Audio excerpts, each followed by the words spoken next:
Mahusiano ya kimapenzi kabla ya wakati yanaanza kwenye mawazo na hisia, yaani moyo. Biblia inawashauri vijana kulinda milango ya fahamu, yaani macho, masikio na hisia, ili wasiingize mambo yatakayoingiza kwenye mtego wa tamaa mapema mno. Badala yake wanatakiwa kuwekeza nguvu zao kwenye urafiki safi na maendeleo ya kiroho. Angalia rafiki ulionaye, angalia mtu unayeshinda naye au unayezungumza naye. Karibu tusome Biblia. Karibu tusome Biblia, na tunaenda kusoma kitabu cha Waebrania 13 mstari wa 4. Ndoa na iheshimiwe na watu wote, na malazi yawe safi, kwa maana washerati na wazinzi Mungu hatawahukumia adhabu.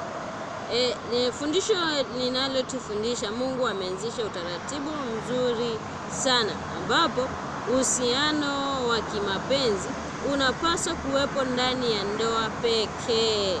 Unapochagua kusubiri, unalinda malazi yako.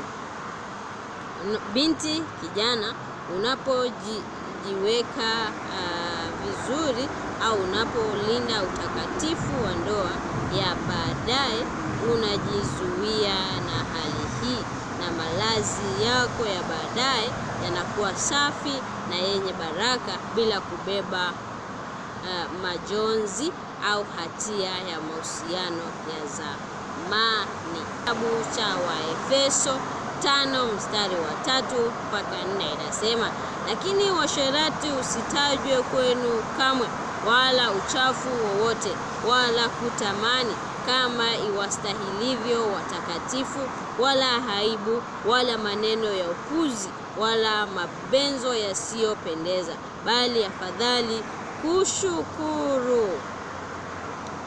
Inatufundisha kwamba wakati mwingine mahusiano ya kimapenzi kabla ya wakati yanaanza na stori, vichekesho vya kingono au utani usiofaa. Biblia inawashauri vijana kuwa hata kurejelea au kuzungumzia mambo hayo kwa namna ya masihara ya hakufai kwa binti au kijana aliyetakaswa au aliyeokoka au anayetamani kuishi maisha ya utakatifu. Binti, kijana unayejiita kwamba umeokoka, unayejiita kwamba mwimba kwaya, unayejiita kwamba unafanya ibada na wanadamu wanakuamini, lakini matendo yako kwa siri yako kinyume. Unaambiwa tu kuepuka mazingira na mazungumzo yanayochochea tamaa.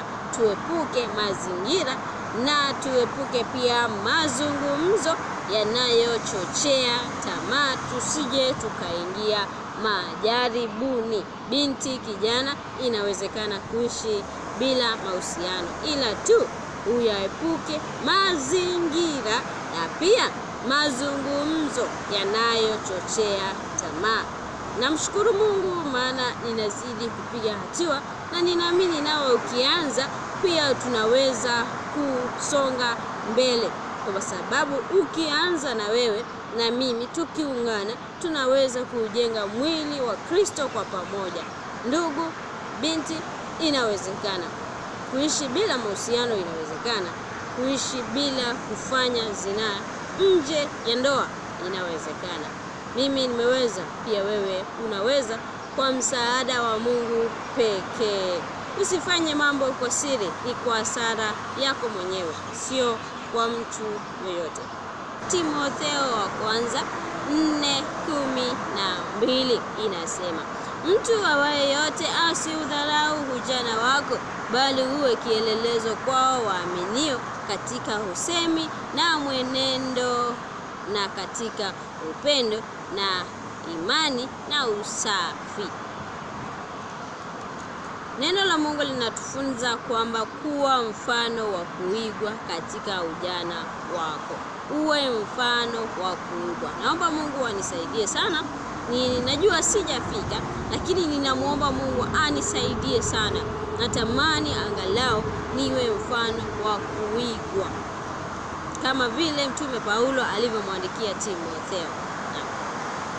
Na huu ni ujumbe wa moja kwa moja kwa vijana. Jamii inaweza kuona kuwa ni jambo la kawaida kwa kijana au binti kuwa na wapenzi wengi, dating ama relationship, lakini Mungu anataka vijana wake wawe kielelezo cha usafi. Kwa hivyo, binti, kijana, usikubali shinikizo la marafiki, yani peer pressure, ikufanye uonekane wa kawaida. Simama kama mfano. Peer pressure inaangusha mabinti wengi. Peer pressure inaangusha mabinti wengi, mimi nikiwa mmoja wao. Peer pressure ilinifanya kuingia kwenye mahusiano au mapenzi, uhusiano wa kimapenzi ambapo nilikuwa sijapangilia, lakini ile peer pressure, maana rafiki niliye naye ako naye na ninamuona wakitembea, ninaona wanakuja mpaka kwa nyumba, ile kuwaza zaidi ikanipelekea kutamani nami niwe na mmoja kama yeye, na hapo nikaribu maisha yangu yakadhoofika. Lakini nilijiona kwamba ninafaa kama vile wewe unavyojiona kwamba uko sawa, lakini kiuhalisia hauko sawa. Mungu wa mbinguni atubariki sana. Tukutane kipindi kingine. Shalom.